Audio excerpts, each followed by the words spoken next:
Bien, buenos días, jóvenes. Vamos a continuar entonces con el avance de nuestra materia. Hoy vamos a tocar otro tema referido a lo que es el esófago. Vamos a hablar acerca de la enfermedad por reflujo gastroesofágico.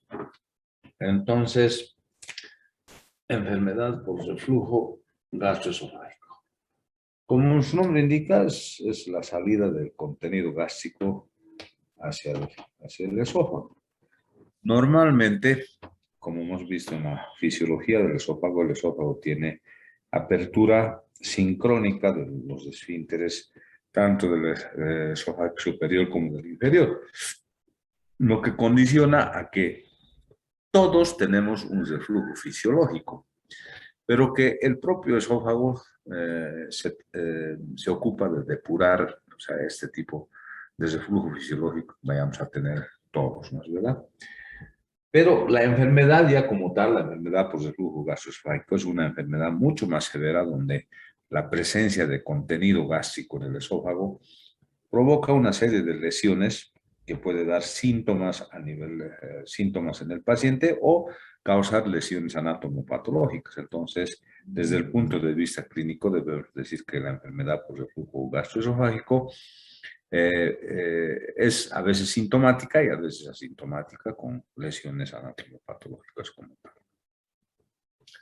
Desde ese punto de vista debemos decir que las causas que producen el reflujo gastroesofágico, la enfermedad por reflujo, tenemos de inicio tres causas fundamentales. Una de ellas es la incompetencia del esfínter esofágico inferior, o sea, el cierre del esfínter esofágico después de que produce su apertura, no es un cierre hermético completo, por tanto, esta apertura permite que siga fluyendo contenido gástrico hacia el esófago y causar las lesiones correspondientes.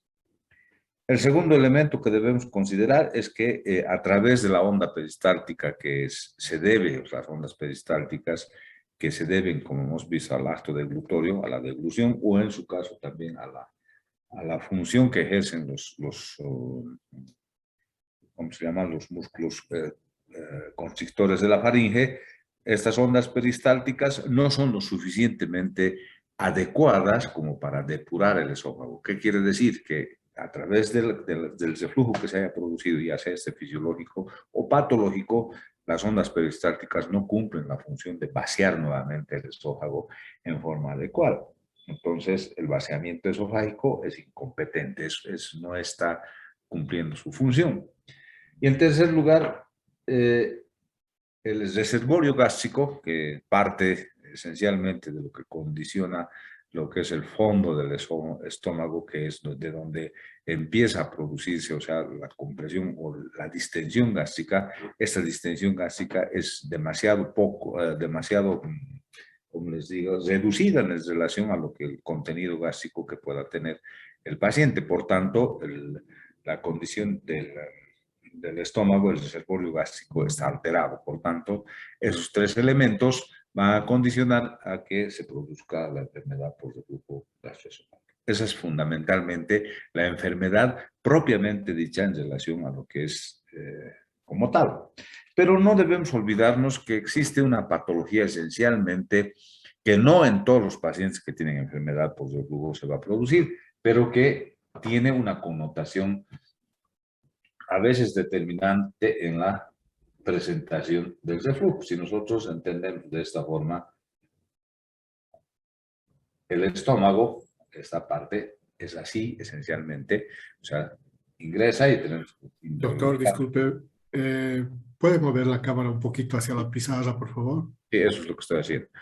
Ya, Gracias. entonces tenemos ahí el estómago como que vemos de esa forma, pero puede ocurrir que se produzca un defecto anatómico en el hiato diafragmático.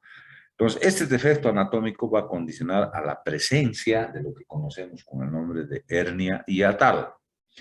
Entonces, las hernias hiatales se van a clasificar en dos tipos de hernias. La hernia hiatal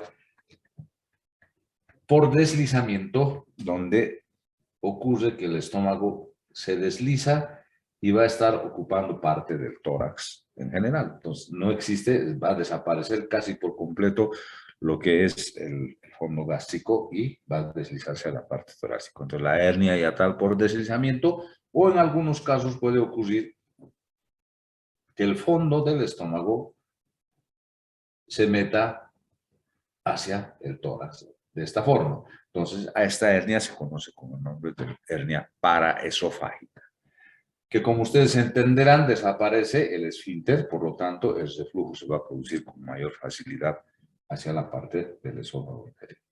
Entonces, de esta forma aparece lo que es la enfermedad por reflujo esofágico en pacientes que también son portadores de otra patología que condiciona la enfermedad por reflujo, cuál es la hernia hiatal. Bien, de esa forma establecido la enfermedad por reflujo gastroesofágico, nos va a dar una sintomatología determinada. La sintomatología que va a presentar el paciente con enfermedad por reflujo gastroesofágico está relacionada esencialmente por la pirosis que tiene el paciente.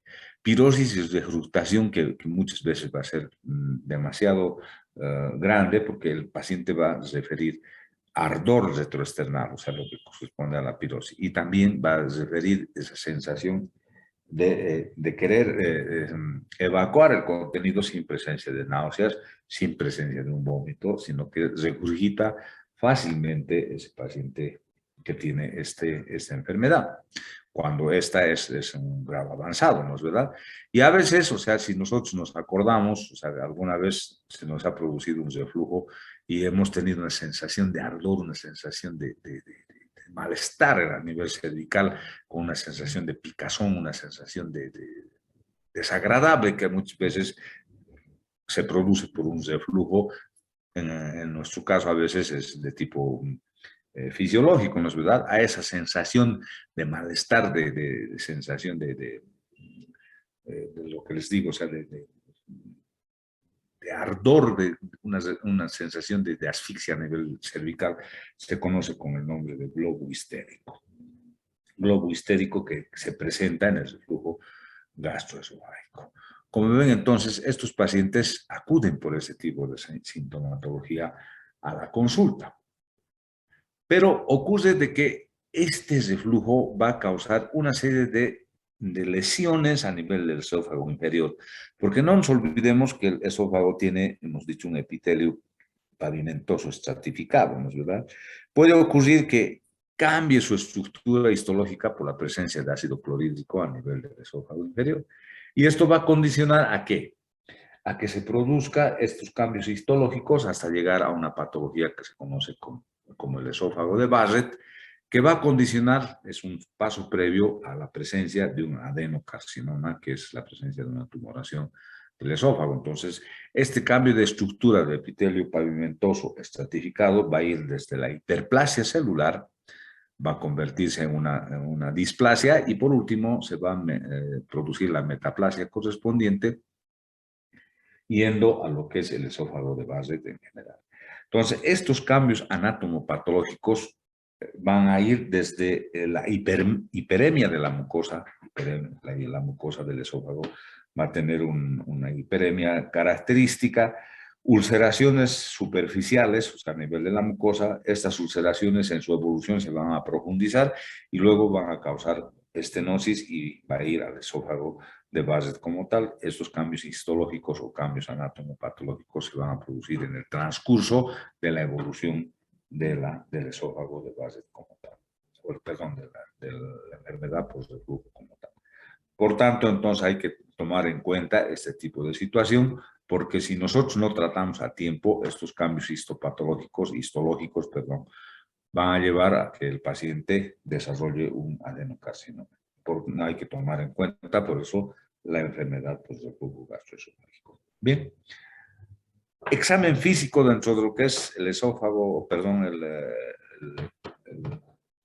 enfermedad por reflujo, no vamos a poder realizar porque ya sabe por las razones, ¿no? ¿Verdad? Pero nos vamos a ayudar los exámenes complementarios. Y dentro de ellos, los primeros exámenes complementarios que vamos a realizar va a ser la endoscopia. En la endoscopía nosotros vamos a ver, podemos a través de la endoscopía también realizar lo que conocemos con el nombre de manometría. La manometría nos va a mostrar esencialmente la presión que ejerce el esfínter esofágico inferior. Además, podemos ver, o sea, visualizar la presencia de algunas lesiones que nos van a llevar nos van a conducir, digamos, a sospechar de que se trata de una enfermedad por reflujo gastroesofágico. Vamos a observar el cierre incompleto, si vale el término, del esfínter esofágico inferior, y hay una clasificación que se conoce como la clasificación de Saber-Miller,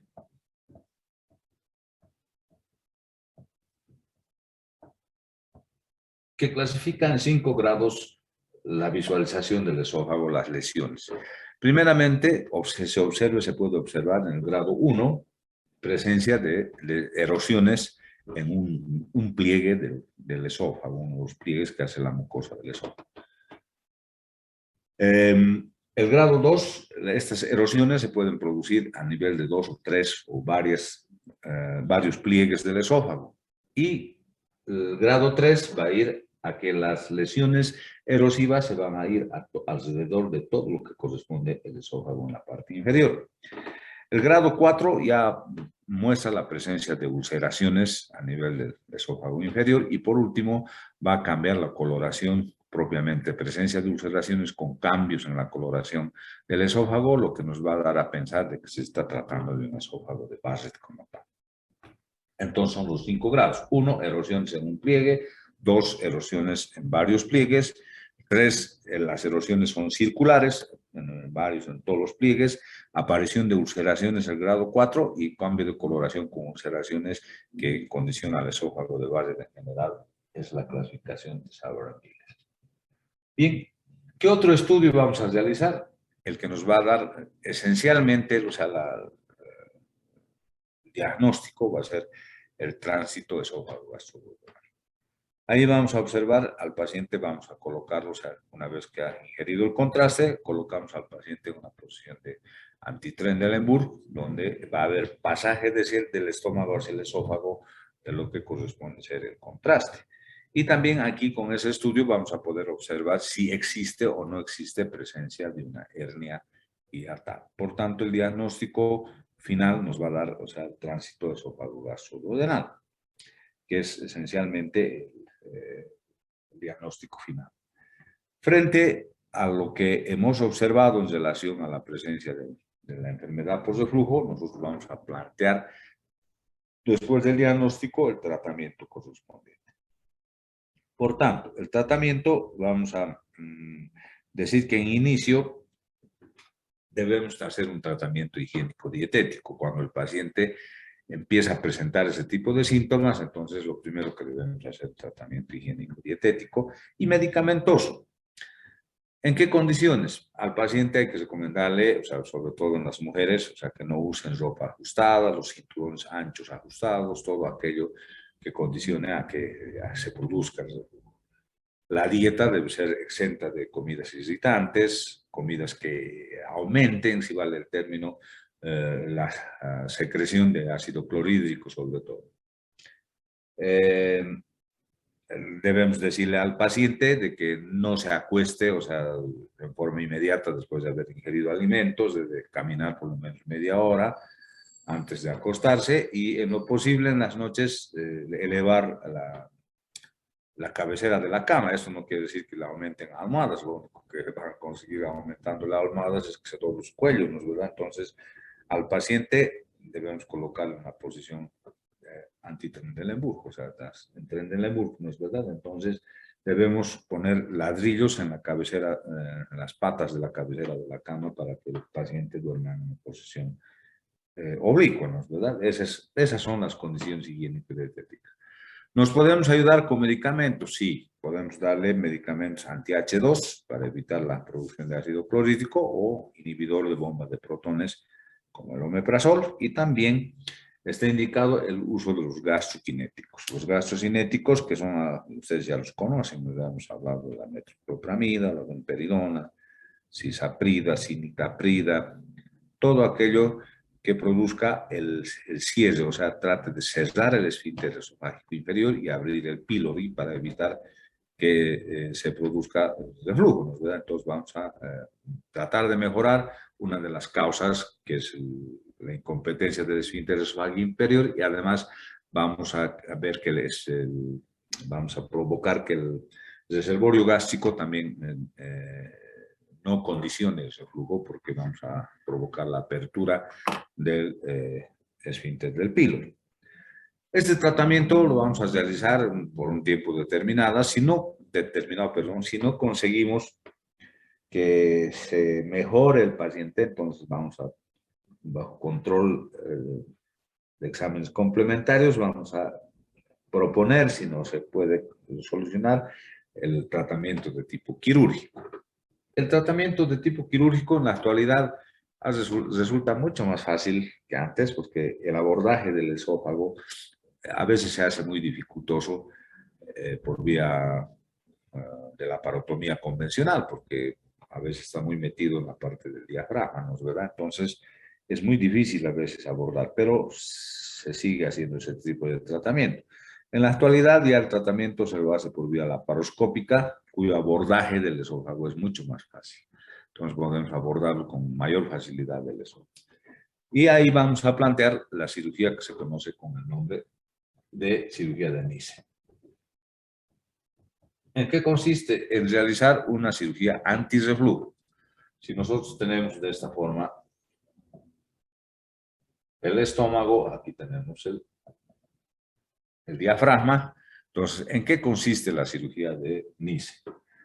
Esta parte del fondo del estómago la vamos a llevar a la parte superior, donde corresponde el esfínter en la parte inferior del esófago, y vamos a hacer un manguito antirreflujo. ¿En qué consiste? Entonces vamos a suturar la parte del fondo del estómago en la parte inferior, haciendo rodeando el esófago en su totalidad para provocar, ¿qué cosa? Una cirugía antirreflujo. Entonces, ¿qué quiere decir? Si el esófago es esto, este marcador, suturamos así, vamos a envolver el estómago de esta forma para suturarlo y hacer una cirugía antirreflujo.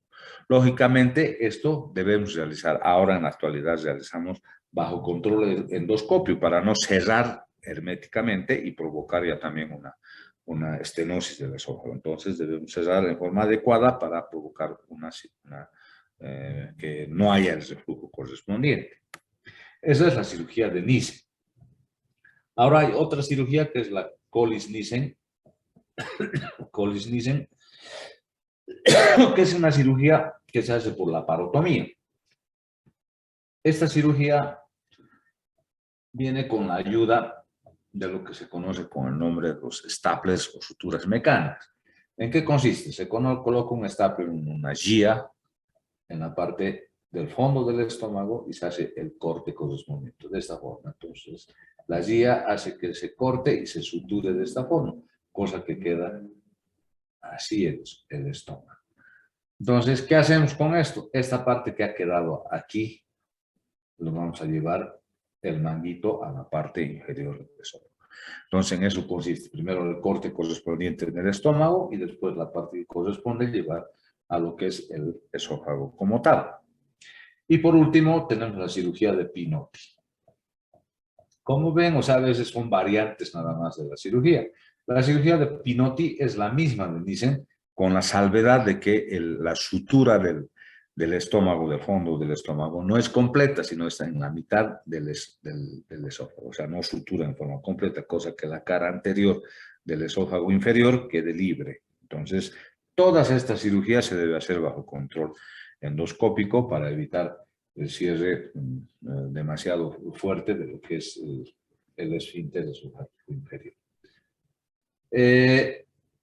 Cuando hablábamos de la cirugía de Heller en la calasia, decíamos que se puede complementar con una cirugía de Nissen, la Nissen, para evitar justamente de que la apertura que se ha producido por la cirugía de Heller sea demasiado amplia y evitar que se produzca ya también un reflujo gastroesofágico, ¿no es verdad? Entonces, podemos ayudarnos con una cirugía de Nissen, como preguntaba un compañero suyo. Bien. En cuanto se refiere, si nosotros tenemos la presencia de la hernia hiatal, Entonces, el abordaje en la hernia hiatal va a ser por vía torácica. Entonces, vamos a abordar por vía torácica, vamos a corregir el defecto anatómico a nivel del hiato diafragmático y vamos a realizar la cirugía antirreflujo, como la cirugía de Nissen, complementando la cirugía de la reparación de lo que corresponde ser al hiato diafragmático como tal. Bien, si tienen alguna duda, alguna pregunta, pueden abrir sus micrófonos.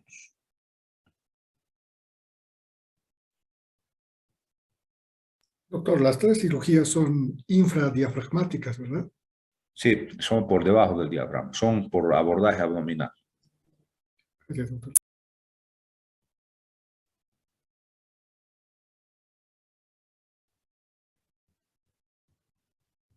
Buen día, doctor.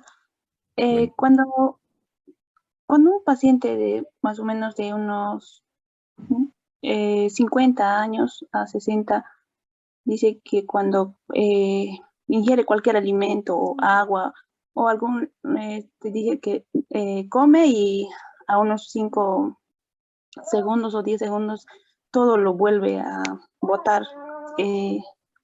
¿Cuál sería el problema? a ver, en ese tipo de pacientes, si tiene vómito después, o sea, vómito o tiene regurgitación, porque el vómito es con arcada y es con esfuerzo, ¿no es verdad? O sea, si regurgita solamente es que sin ningún esfuerzo vuelve a eliminar el contenido que ha ingerido. Entonces, son dos cosas diferentes. Si es que existe, o sea, la regurgitación correspondiente, puede deberse, o sea, una que se llama a un reflujo gastroesofágico en algunos casos, y en otros casos puede ocurrir de que se esté tratando de una acalasia. No nos olvidemos que no hay paso de alimento a nivel de lo que es el esfínter esofágico inferior. Pero si tarda, o sea, si esto es después de 2 o de una media hora y demás cosas, ya estamos hablando de otro tipo de patología. Pero si es inmediato, a los 10 segundos, 10 minutos, podemos pensar dos cosas. Que se trate de una acalasia, donde no hay paso del alimento, o se trate de un reflujo gastroesofágico severo, donde no hay, o sea, el cierre del esfínter esofágico inferior. Bueno, gracias, doctor. Y en ese tipo de pacientes, o sea, lo lógico es estudiarlo, o sea, hay que estudiarlo, hay que hacer una endoscopia y luego hay que hacer un que se llama un tránsito esofágico-gastroduodenal para saber realmente qué es lo que está pasando, para tener el diagnóstico certero de lo que está ocurriendo con ese paciente.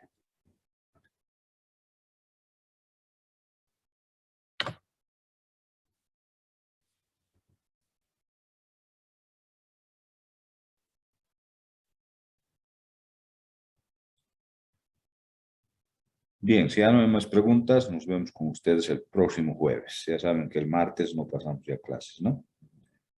Buenos días, jóvenes. Hasta luego, doctor. Hasta luego, doctor. Hasta luego. Hasta luego, doctor. Recording stopped.